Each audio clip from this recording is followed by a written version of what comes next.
Direct government censorship of the internet is here, Michael Snyder reports. Censorship of the internet has been getting worse for years, but we just crossed a threshold, which is going to take things to a whole new level. On August 25th, the new law known as the Digital Services Act went into effect in the European Union. Under this new law, European bureaucrats will be able to order big tech companies to censor any content that is considered to be illegal, disinformation, or hate speech, and that indicates content that is posted by users outside the European Union, because someone that lives in the European Union might see it. I wrote about this a few days ago, he says, but I don't think that people are really understanding the implications of this new law.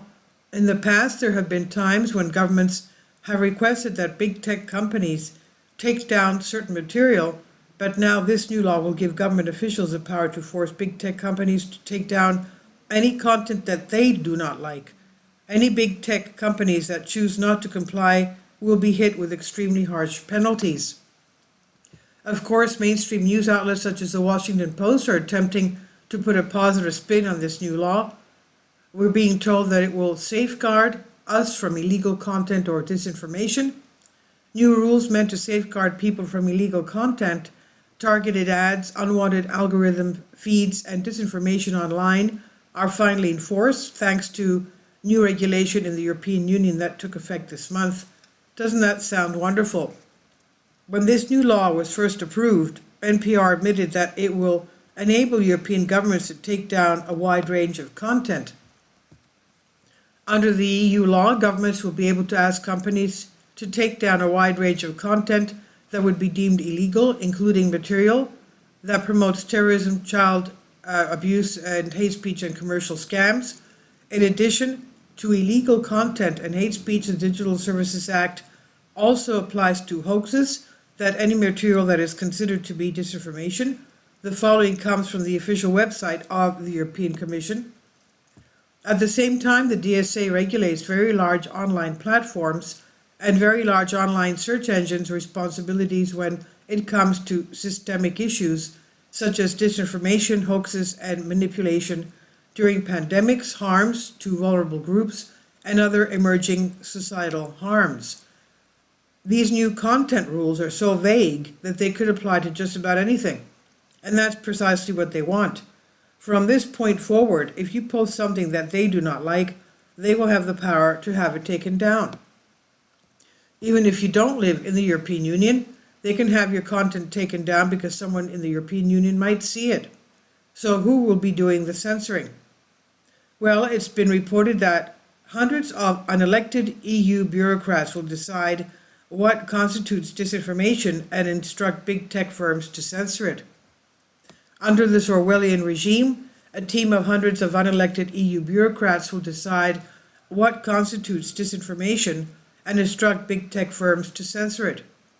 The firms themselves, faced with reputational risk and financial penalties, will have little choice other than to comply, and this can be done in all manner of ways, simply by human moderators removing content, by shadow banning problematic creators to reduce their reach, by demonetizing certain content, and by tweaking algorithms to favor or disfavor certain topics. And though legally speaking, the DSA only applies in the EU, once installed inside big tech firms, this vast content regulation apparatus will surely affect users in the rest of the world too. In addition, the official website of the European Commission is telling us that big tech companies must react with priority to any content that has been reported by trusted flaggers. A priority channel will be created for trusted flaggers, entities which have demonstrated particular expertise and competence to report illegal content to which platforms will have to react with priority. This means that far-left organizations that have been set up to police content online will now be given extraordinary power to restrict speech on the internet. Needless to say, the internet is never going to be the same after this. Initially, this new law will apply to 19 very large online platforms. The online platforms affected are Alibaba AliExpress, Amazon Store, Apple App Store, Booking.com, Facebook, Google Play, Google Maps, Google Shopping, Instagram, LinkedIn, Pinterest, Snapchat, TikTok, X, listed as Twitter, Wikipedia, YouTube, the European clothing retailer Zalando, Bing, and Google Search. If any of those large online platforms choose not to comply with the new law, the penalties could be extremely severe. A firm that does not comply with the law could face a complete ban in Europe or fines running up to 6% of its global revenue. Last month, Twitter said it was on track to generate $3 billion in revenue. A fine of 6% would be the equivalent of £144 million. Now, since we get to February 24th, 2024, once we get there, the Digital Services Act will also apply to a vast multitude of smaller platforms. At that point, it will be very difficult to escape the reach of this new law. And just to make sure that they can keep a very close eye on things, the EU just established a brand new office in San Francisco on June 22nd. European Commissioner for Internal Market Thierry Breton cut the ribbon to commemorate the office launch of the European Union San Francisco office on Thursday, June 22nd, alongside Lieutenant Governor of California Eleni Kounalakis, California State Senator Scott Wiener, and Chair of the European Parliament's Committee on Legal Affairs Adrian Vasquez. I'm very glad to be here today in Silicon Valley, a global center for digital technology and innovation, to officially inaugurate the new European Union office in San Francisco, Commissioner Breton said in his keynote address to an audience of business and technology sector leaders, saying, as like-minded partners who strive for reciprocity and common principles, all while respecting our respective democratic processes, our transatlantic ties are more relevant than ever in the area of technology. For many years, the internet was one of the last bastions for free speech, but now everything has changed. From this point forward, far-left European bureaucrats will get to determine what is acceptable and what is not acceptable on our large online platforms. Direct government censorship of the internet is here, and what is going to make it much more difficult, that's going to make it much more difficult to share the truth with a world that desperately needs it. These are such dark times, and they're getting darker with each passing day. This is by Michael Snyder. He's about the author. My name is Michael. And my brand new book entitled End Times is now available on Amazon. In addition to my new book, I've written 6 other books that are available on Amazon, including 7-Year Apocalypse, Lost Prophecies of the Future of America, The Beginning of the End, and Living a Life That Really Matters, commissions earned.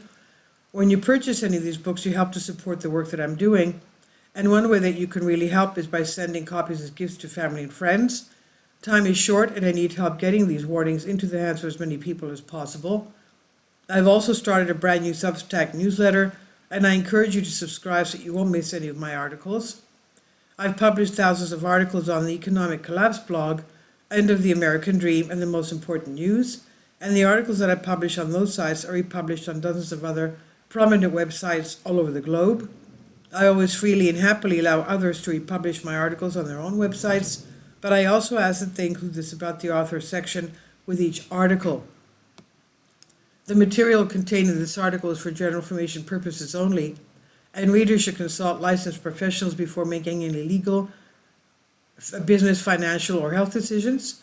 I encourage you to follow me on social media, Facebook and Twitter, and any way that you can share these articles with others is definitely a great help. These are such troubled times, and people need hope. John 3:16 tells us about the hope that God has given us through Jesus Christ. For God so loved the world that he gave his only begotten Son, that whosoever believeth in him should not perish but have everlasting life. If you have not already done so, I strongly urge you to invite Jesus Christ to be your Lord and Savior today. And this is on the Economic Collapse blog by Michael Snyder. Please leave your comments, and thank you for your support. Support my Patreon account. The daily posts are 5 videos daily, and they are totally different from what I have on my YouTube channel. Thank you so much for your support and that you find all my content so interesting. You'll find the Patreon account details in the description box below.